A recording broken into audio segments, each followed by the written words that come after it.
ಎಲ್ಲರಿಗೂ ಸ್ವಾಗತ. ಇಂದಿನ ಮಾಡ್ಯೂಲ್ ಹೇರ್ ಕಲರಿಂಗ್ ನಲ್ಲಿರುವ ವಿವಿಧ ತಂತ್ರಗಳನ್ನು ಅಭ್ಯಾಸ ಮಾಡುವುದು. ಕ್ರಂಚಿಂಗ್ ಕಲೆಯನ್ನು ಕರಗತ ಮಾಡಿಕೊಂಡು ನಂತರದ ಆರೈಕೆಯ ಪ್ರಾಮುಖ್ಯತೆಯನ್ನು ಅರ್ಥ ಮಾಡಿಕೊಳ್ಳಲು ನಾವು ಗಮನ ಹರಿಸುತ್ತೇವೆ. ಈ ಅಧಿವೇಶನದ ಕೊನೆಗೆ ನೀವು ಪಡೆಯುವ ಕೌಶಲ್ಯಗಳು ಯಶಸ್ವಿಯಾಗಿ ಕ್ರಂಚಿಂಗ್ ವಿಧಾನವನ್ನು ನಿರ್ವಹಿಸುವುದು, ಬಣ್ಣದ ನಂತರದ ಕ್ರಂಚಿಂಗ್ ಆರೈಕೆಗಾಗಿ ಅಗತ್ಯ ಹಂತಗಳು ಮತ್ತು ತಂತ್ರಗಳ ಅರ್ಥ ಮಾಡಿಕೊಳ್ಳುವುದು, ಕ್ರಂಚಿಂಗ್ ಮತ್ತು ಆರೈಕೆಯ ನಂತರದ ಕಾರ್ಯಕ್ಕಾಗಿ ಅಗತ್ಯವಾದ ಘಟಕ ಮತ್ತು ಸಾಧನಗಳ ಸಂಗ್ರಹಣೆ ಮುಖ್ಯ. ಇದಕ್ಕೆ ಅಗತ್ಯವಿರುವ ಉಪಕರಣಗಳು ಮತ್ತು ಸಾಮಗ್ರಿಗಳು: ಟೈಮರ್ 1, ಮಿಕ್ಸಿಂಗ್ ಬೌಲ್ 1, ಗ್ಲಾಸ್ ಅಥವಾ ಪ್ಲಾಸ್ಟಿಕ್ಕಿನದ್ದು, ಅಳತೆ ಚಮಚ 1, ಅಳತೆ ಸ್ಕೇಲ್ 1, ನೀರಿನೊಂದಿಗೆ spray bottle 1, tint brush 1, pintail ಬಾಚಣಿಕೆ 1, ಸೆಟ್ಟಿಂಗ್ ಕ್ಲಿಪ್ಸ್ ಅಗತ್ಯವಿದ್ದಷ್ಟು.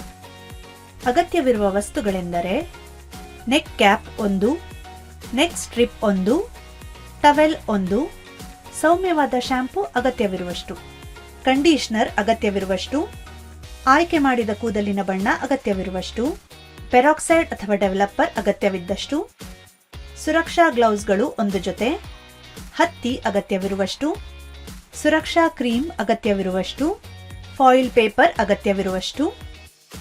ಕ್ರಂಚಿಂಗ್ ಕಾರ್ಯವಿಧಾನಕ್ಕೆ ಹೋಗುವ ಮೊದಲು ನಿಮ್ಮ ಕ್ಲೈಂಟ್ ಅನ್ನು ಆರಾಮವಾಗಿ ಕುಳ್ಳಿರಿಸಿ ಮತ್ತು ಟವೆಲ್ ಹಾಕಿರಿ. ಕೆಂಪು ಅಥವಾ ಕಿರಿಕಿರಿಯ ಯಾವುದೇ ಚಿಹ್ನೆಗಳಿಗಾಗಿ ಪ್ಯಾಚ್ ಪರೀಕ್ಷೆಯ ಫಲಿತಾಂಶಗಳನ್ನು ಪರಿಶೀಲಿಸಿ. ಚರ್ಮ ಸ್ಪಷ್ಟವಾಗಿದ್ದರೆ ಮಾತ್ರ ಮುಂದುವರೆಯಿರಿ. ಕೂದಲನ್ನು ಶಾಂಪೂ ಮಾಡಿ. ಅಗತ್ಯವಿದ್ದರೆ ಶಾಂಪೂ ಸಮಯದಲ್ಲಿ ನೆತ್ತಿಗೆ ಯಾವುದೇ ಹಾನಿಯಾಗದಂತೆ ಎಚ್ಚರಿಕೆ ವಹಿಸಿ. ಸದಾ ರಕ್ಷಣಾ ಗ್ಲೌಸ್ಗಳನ್ನು ಹಾಕಿ. ಈಗ ಕ್ರಂಚಿಂಗ್ ವಿಧಾನವನ್ನು ಕಲಿಯೋಣ. ಹೇರ್ ಕ್ಲಿಪ್ ಅಥವಾ ಟೈಗಳನ್ನು ಬಳಸಿ ಕೂದಲನ್ನು ಹಲವಾರು ವಿಭಾಗಗಳಾಗಿ ವಿಭಜಿಸುವ ಮೂಲಕ ಪ್ರಾರಂಭಿಸಿ. ಇದು ಬಣ್ಣ ಪ್ರಕ್ರಿಯೆಗೆ ಸಂಘಟಿತ ವಿಧಾನವನ್ನು ಖಚಿತಪಡಿಸಲು ಸಹಾಯ ಮಾಡಿ ಯಾವುದೇ ತಪ್ಪಿದ ಪ್ರದೇಶಗಳನ್ನು ತಡೆಯುತ್ತದೆ. ನಿಮ್ಮ ಅಪೇಕ್ಷಿತ ರೂಪಕ್ಕೆ ಹೊಂದಿಕೆಯಾಗುವ ಕೂದಲಿನ ಬಣ್ಣದ ಉತ್ಪನ್ನವನ್ನು ಆರಿಸಿ ಅದನ್ನು ತಯಾರಿಸಲು ತಯಾರಕರ ಸೂಚನೆಗಳನ್ನು ಅನುಸರಿಸಿ. ಅಂದರೆ ಡೆವಲಪರ್ನೊಂದಿಗೆ ಬಣ್ಣವನ್ನು ಮಿಶ್ರಣ ಮಾಡುವುದು ಅಥವಾ ಬಳಸಲು ಸಿದ್ಧವಾದ ಸೂತ್ರವನ್ನು ಬಳಸುವುದು. ಸಂಪೂರ್ಣ ತಲೆಗೆ ಬಣ್ಣವನ್ನು ಹಚ್ಚುವ ಮೊದಲು ಸ್ಟ್ರ್ಯಾಂಡ್ ಪರೀಕ್ಷೆಯನ್ನು ಮಾಡುವುದು ಅತ್ಯಗತ್ಯ. ಕೂದಲಿನ ಒಂದು ಸಣ್ಣ ಭಾಗವನ್ನು ತೆಗೆದುಕೊಳ್ಳಿ. ಬಣ್ಣದ ಮಿಶ್ರಣವನ್ನು ಹಚ್ಚಿ ಮತ್ತು ಉತ್ಪನ್ನವು ಶಿಫಾರಸು ಮಾಡಿದ ಸಂಸ್ಕರಣೆಯ ಸಮಯವನ್ನು ಅನುಸರಿಸಿ. ಈ ಪರೀಕ್ಷೆಯು ನೀವು ಬಯಸಿದ ಬಣ್ಣವನ್ನು ನೀಡುವುದನ್ನು ಖಚಿತಪಡಿಸಿ ಯಾವುದೇ ಅಲರ್ಜಿಯ ಪ್ರತಿಕ್ರಿಯೆಗಳು ಅಥವಾ ಪ್ರತಿಕೂಲ ಪರಿಣಾಮಗಳನ್ನು ಪರಿಶೀಲಿಸುತ್ತದೆ. ಕೂದಲಿನ ಬಣ್ಣವು ಚರ್ಮವನ್ನು ಕಲೆ ಮಾಡುವುದನ್ನು ತಡೆಯಲು ಕೂದಲು, ಕಿವಿ ಮತ್ತು ಕುತ್ತಿಗೆಯ ಉದ್ದಕ್ಕೂ ಬ್ಯಾರಿಯರ್ ಕ್ರೀಮ್ ಅಥವಾ ಪೆಟ್ರೋಲಿಯಂ ಜೆಲ್ಲಿಯನ್ನು ಹಚ್ಚಿರಿ. ಜೊತೆಗೆ ನಿಮ್ಮ ಬಟ್ಟೆಗಳನ್ನು ರಕ್ಷಿಸಲು ಹಳೆಯ ಟೀ ಶರ್ಟ್ ಅಥವಾ ಬಣ್ಣ ನಿರೋಧಕ ಕೇಪ್ ಧರಿಸಿ. ಹಿಂದಿನ ವಿಭಾಗಗಳಿಂದ ಪ್ರಾರಂಭಿಸಿ. ಕೂದಲಿಗೆ ಬಣ್ಣವನ್ನು ಹಚ್ಚಲು ಕೂದಲಿನ ಬಣ್ಣದ ಬ್ರಷ್ ಅಥವಾ ಲೇಪಕವನ್ನು ಬಳಸಿ. ಮಧ್ಯದ ಉದ್ದಗಳು ಮತ್ತು ತುದಿಗಳಿಂದ ಪ್ರಾರಂಭಿಸಿ ಕೊನೆಗೆ ಬೇರುಗಳನ್ನು ಮಾಡಿ. ಪ್ರತಿ ವಿಭಾಗವು ಬಣ್ಣದಿಂದ ಸ್ಯಾಚುರೇಟ್ ಎಂದು ಖಚಿತಪಡಿಸಿಕೊಳ್ಳಿ. ಅಗತ್ಯವಿದ್ದರೆ ಅದನ್ನು ಸಮನಾಗಿ ವಿತರಿಸಲು ಬಾಚಣಿಗೆಯನ್ನು ಬಳಸಿ. ಒಮ್ಮೆ ಪ್ರಕ್ರಿಯೆಯನ್ನು ಮುಗಿಸಿದ ನಂತರ ಕೂದಲನ್ನು ತಣ್ಣನೆಯ ನೀರಿನಲ್ಲಿ ಚೆನ್ನಾಗಿ ಸ್ವಚ್ಛವಾಗುವವರೆಗೂ ತೊಳೆಯಿರಿ. ನಿಧಾನವಾಗಿ ಕೂದಲನ್ನು ಒರೆಸಿ ಬೇಕಾದ ಸ್ಟೈಲ್ ಮಾಡಿ.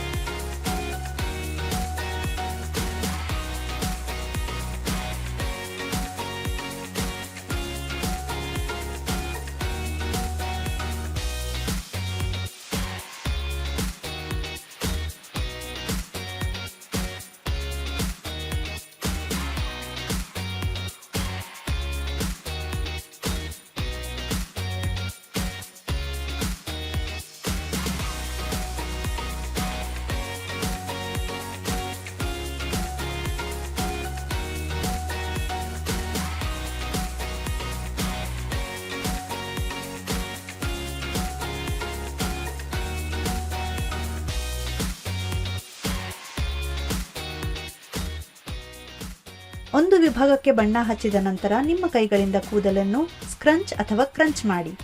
ಈ ತಂತ್ರವು ಬಣ್ಣದಲ್ಲಿ ವಿನ್ಯಾಸ ಮತ್ತು ಆಯಾಮವನ್ನು ರಚಿಸಲು ಸಹಾಯ ಮಾಡುತ್ತದೆ. ಇದು ಹೆಚ್ಚು ನೈಸರ್ಗಿಕ ಮತ್ತು ಸಂಯೋಜಿತ ನೋಟ ನೀಡುತ್ತದೆ. ಕೂದಲಿನ ಪ್ರತಿಯೊಂದು ಭಾಗಕ್ಕೂ ಈ ಪ್ರಕ್ರಿಯೆಯನ್ನು ಪುನರಾವರ್ತಿಸಿ. ಕೂದಲಿನ ಬಣ್ಣ ಉತ್ಪನ್ನದ ಸೂಚನೆಗಳಲ್ಲಿ ನಿರ್ದಿಷ್ಟಪಡಿಸಿದ ಪ್ರಕ್ರಿಯೆಯ ಸಮಯವನ್ನು ಅನುಸರಿಸಿ. ಇದು ಬಣ್ಣವನ್ನು ಸಂಪೂರ್ಣವಾಗಿ ಅಭಿವೃದ್ಧಿಪಡಿಸಿ ಬಯಸಿದ ಲೈಟ್ನಿಂಗ್ ಸಾಧಿಸಲು ಅನುವು ಮಾಡಿಕೊಡುತ್ತದೆ. ಸಂಸ್ಕರಣೆಯ ಸಮಯವನ್ನು ಮೀರುವುದನ್ನು ತಪ್ಪಿಸಿ, ಏಕೆಂದರೆ ಇದು ಅತಿಯಾದ ಸಂಸ್ಕರಣೆ ಮತ್ತು ಹಾನಿಗೆ ಕಾರಣವಾಗಬಹುದು. ಪ್ರಕ್ರಿಯೆಯ ಸಮಯ ಮುಗಿದ ನಂತರ ಕೂದಲನ್ನು ಸ್ವಚ್ಛವಾಗುವವರೆಗೆ ತಂಪಾದ ನೀರಿನಿಂದ ಚೆನ್ನಾಗಿ ತೊಳೆಯಿರಿ. ಬಿಸಿ ನೀರು ಬಳಸುವುದನ್ನು ತಪ್ಪಿಸಿ, ಏಕೆಂದರೆ ಇದು ಕೂದಲಿನ ಕ್ಯೂಟಿಕಲ್ಗಳನ್ನು ತೆರೆದು ಬಣ್ಣ ಮಸುಕಾಗಬಹುದು. ತೊಳೆಯುವ ನಂತರ ಹೊಸದಾಗಿ ಬಣ್ಣದ ಕೂದಲನ್ನು ಪೋಷಿಸಲು ಮತ್ತು ರಕ್ಷಿಸಲು ಬಣ್ಣ ಸುರಕ್ಷಿತ ಕಂಡೀಷನರ್ ಅನ್ನು ಹಚ್ಚಿರಿ.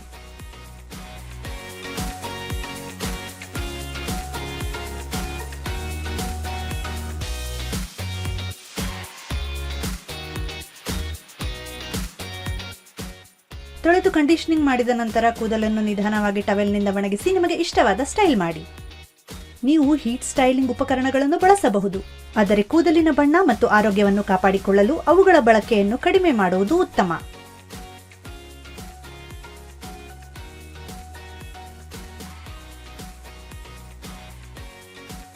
ಬಣ್ಣ ಹಚ್ಚಿದ ನಂತರ ಹೆಚ್ಚಿನ ಆರೈಕೆಯಿಂದ ಬಣ್ಣವನ್ನು ಕಾಪಾಡಿಕೊಳ್ಳುವುದು ಬಹಳ ಮುಖ್ಯ. ಈ ಅಧಿವೇಶನದಲ್ಲಿ ಬಣ್ಣ ಹಚ್ಚಿದ ನಂತರ ಅದನ್ನು ಕಾಪಾಡಿಕೊಳ್ಳುವುದು ಹೇಗೆಂದು ಕಲಿತೆವು. ಬಣ್ಣ ಹಚ್ಚಿದ ನಂತರ 72 ಗಂಟೆಗಳ ಕಾಲ ಶಾಂಪೂ ಮಾಡಲು ಕಾಯಿರಿ. ಕೂದಲಿಗೆ ಬಣ್ಣ ಹಚ್ಚಿದಾಗ ಕ್ಯೂಟಿಕಲ್ ಲೇಯರ್ ತೆರೆದಿರುತ್ತದೆ. ಇದರಿಂದ ಹೇರ್ ಶಾಫ್ಟ್ನ ಒಳಗೆ ಬಣ್ಣ ಇಳಿಯಲು ಸುಲಭವಾಗುತ್ತದೆ. ಅಪಾಯಿಂಟ್ಮೆಂಟ್ನ ನಂತರ ಬೇಗನೆ ಕೂದಲನ್ನು ತೊಳೆದರೆ ಕ್ಯೂಟಿಕಲ್ ಲೇಯರ್ ತೆರೆದಿರುವುದರಿಂದ ಬಣ್ಣವೂ ಕೂಡ ತೊಳೆದು ಹೋಗುವ ಸಾಧ್ಯತೆ ಇರುತ್ತದೆ. ಕ್ಯೂಟಿಕಲ್ ಲೇಯರ್ ಸಂಪೂರ್ಣವಾಗಿ ಮುಚ್ಚಲು 3 ದಿನಗಳು ಬೇಕಾಗುತ್ತದೆ. ಆದ್ದರಿಂದ ನಾವು ಕೂದಲನ್ನು ತೊಳೆಯಲು ತಡ ಮಾಡಿದಷ್ಟು ಬಣ್ಣದ ಪಿಗ್ಮೆಂಟ್ಗಳು ಕ್ಯೂಟಿಕಲ್ ಅನ್ನು ಭೇದಿಸಿ ಚೆನ್ನಾಗಿ ಬಣ್ಣ ಇಳಿಯುತ್ತದೆ. ಆದ್ದರಿಂದ ಸಲೂನ್ಗಳ ಭೇಟಿಯ ನಡುವೆಯೂ ಬಣ್ಣ ಬಹಳ ದಿನ ಉಳಿಯುತ್ತದೆ. ಸಲ್ಫೇಟ್ ಇಲ್ಲದ ಶಾಂಪೂ ಮತ್ತು ಕಂಡೀಷನರ್ ಅನ್ನು ಬಳಸಿ. ಸೋಡಿಯಂ ಲಾರೆಟ್ ಸಲ್ಫೇಟ್ ಅನ್ನು ಸೋಡಿಯಂ ಲಾರೆಟ್ ಈಥರ್ ಸಲ್ಫೇಟ್ ಎಂದು ಕರೆಯುತ್ತಾರೆ. ಇದು ಅನೇಕ ವೈಯಕ್ತಿಕ ಆರೈಕೆ ಉತ್ಪನ್ನಗಳಲ್ಲಿ ಕಂಡುಬರುವ ಅಯಾನಿಕ್ ಡಿಟರ್ಜೆಂಟ್ ಆಗಿದೆ. ನಿಮ್ಮ ಶಾಂಪೂ ಮತ್ತು ಕಂಡೀಷನರ್ಗಳಿಗೆ ಫೋಮಿಂಗ್ ಪರಿಣಾಮವನ್ನು ಉಂಟುಮಾಡಲು ಈ ಘಟಕಾಂಶವನ್ನು ಬಳಸಲಾಗುತ್ತದೆ. ಸಲ್ಫೇಟ್ ಬಳಸುವುದರಿಂದ ನಿಮ್ಮ ಕೂದಲಿನ ನೈಸರ್ಗಿಕ ತೈಲ ಮತ್ತು ತೇವಾಂಶವು ತೆಗೆದುಹಾಕುವ ಅಪಾಯವನ್ನು ನೀವು ಎದುರಿಸುತ್ತೀರಿ. ನಿಮ್ಮ ಕೂದಲಿನ ಬಣ್ಣವು ಮಸುಕಾಗದಂತೆ ತಡೆಯಲು ಸಲ್ಫೇಟ್ ಮುಕ್ತ ಶಾಂಪೂ ಮತ್ತು ಕಂಡೀಷನರ್ ಅನ್ನು ಬಳಸಿ. ಎಲ್ಲಾ ರೀತಿಯ ಕೂದಲುಗಳಿಗೆ ಸಲ್ಫೇಟ್ ಮುಕ್ತ ಶಾಂಪೂ ಆಯ್ಕೆಗಳು ಇವೆ. ನೀವು ಸುಕ್ಕುಗಟ್ಟಿದ ಸುರುಳಿಯಾಕಾರದ ನೇರವಾದ ಅಥವಾ ತೆಳ್ಳನೆಯ ಕೂದಲನ್ನು ಹೊಂದಿದ್ದರೂ ಎಲ್ಲರಿಗೂ ಸೂಕ್ತವಾದ ಆಯ್ಕೆ ಇದೆ. ನಿಮ್ಮ ಕಂಡೀಷನರ್ಗೆ ಬಣ್ಣ ಸೇರಿಸಿ. ನೀವು ಗುಲಾಬಿ, ನೇರಳೆ ಅಥವಾ ನೀಲಿ ಬಣ್ಣಗಳಂತಹ ಬಣ್ಣಗಳನ್ನು ಕೂದಲಿಗೆ ಹಚ್ಚಿದ್ದರೆ ನೀವು ಕೂದಲನ್ನು ತೊಳೆಯುವಾಗ ನಿಮ್ಮ ಕಂಡೀಷನರ್ಗೆ ಸ್ವಲ್ಪ ಬಣ್ಣವನ್ನು ಸೇರಿಸಲು ಪ್ರಯತ್ನಿಸಿ. ಇದು ನಿಮ್ಮ ಬೇರುಗಳು ಬೆಳೆಯುವವರೆಗೆ ತಾಜಾ ಕಾಣುವಂತೆ ನೀವು ತೊಳೆಯುವ ಪ್ರತಿ ಬಾರಿ ನಿಮ್ಮ ಕೂದಲನ್ನು ಸ್ವಲ್ಪ ಮಟ್ಟಿಗೆ ಬಣ್ಣ ಮಾಡುತ್ತದೆ. ಶಾಂಪೂ ಮಾಡುವಾಗ ನೀರಿನ ತಾಪಮಾನವನ್ನು ಕಡಿಮೆ ಮಾಡಿ. ಬಿಸಿ ತುಂತುರು ಕೆಲವರಿಗೆ ಅದ್ಭುತ ಅನಿಸಿದ್ರೂ ನಿಮ್ಮ ಕೂದಲಿನ ಬಣ್ಣಕ್ಕೆ ಅದು ಅಷ್ಟು ಉತ್ತಮವಲ್ಲ. ಬಿಸಿ ನೀರಿನಿಂದ ಕೂದಲನ್ನು ತೊಳೆಯುವಾಗ ನಿಮ್ಮ ಕೂದಲಿನ ಕ್ಯೂಟಿಕಲ್ ತೆರೆಯುತ್ತದೆ. ಇದರಿಂದ ಶಾಂಪೂ ಮತ್ತು ಕಂಡೀಷನಿಂಗ್ ಮಾಡುವಾಗ ಕೂದಲಿನ ಬಣ್ಣ ತೊಳೆದು ಹೋಗುತ್ತದೆ. ಇದನ್ನು ತಡೆಯಲು ಸ್ವಲ್ಪ ಬೆಚ್ಚಗಿನ ನೀರಿನಿಂದ ಶಾಂಪೂ ಮಾಡಲು ಪ್ರಯತ್ನಿಸಿ ಮತ್ತು ನಂತರ ಕಂಡೀಷನಿಂಗ್ ನಂತರ ತಣ್ಣನೆಯ ನೀರಿನಿಂದ ತೊಳೆಯಿರಿ.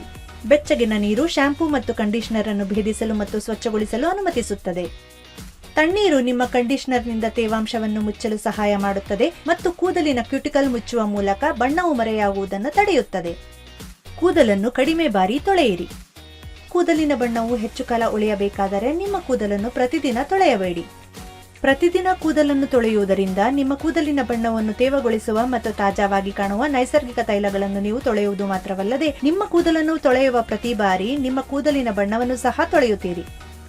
ಪ್ರತಿದಿನವೂ ಅಥವಾ ವಾರಕ್ಕೆ 2-3 ಬಾರಿ ನಿಮ್ಮ ಕೂದಲನ್ನು ತೊಳೆಯಲು ಪ್ರಯತ್ನಿಸಿ. ನಿಮ್ಮ ಬಣ್ಣವನ್ನು ಕಾಪಾಡಿಕೊಂಡು ಚೆನ್ನಾಗಿ ಕಾಣುವಂತೆ ಮಾಡಿ. ರಜೆಯ ದಿನಗಳಲ್ಲಿ ಡ್ರೈ ಶಾಂಪೂ ಬಳಸಿ. ನೀವು ನಿಮ್ಮ ಕೂದಲನ್ನು ತೊಳೆಯದ ದಿನಗಳಲ್ಲಿ ಬಣ್ಣ ಸುರಕ್ಷಿತ ಒಣ ಶಾಂಪೂಗಳನ್ನು ಬಳಸುವುದನ್ನು ಪರಿಗಣಿಸಿ. ಈ ಡ್ರೈ ಶಾಂಪೂಗಳು ನಿಮ್ಮ ಕೂದಲನ್ನು ರಿಫ್ರೆಶ್ ಮಾಡಬಹುದು ಮತ್ತು ತೊಳೆಯುವ ಅಗತ್ಯವಿಲ್ಲದೆ ಬ್ಲೋಔಟ್ ತರಹದ ನೋಟವನ್ನು ನೀಡುತ್ತದೆ.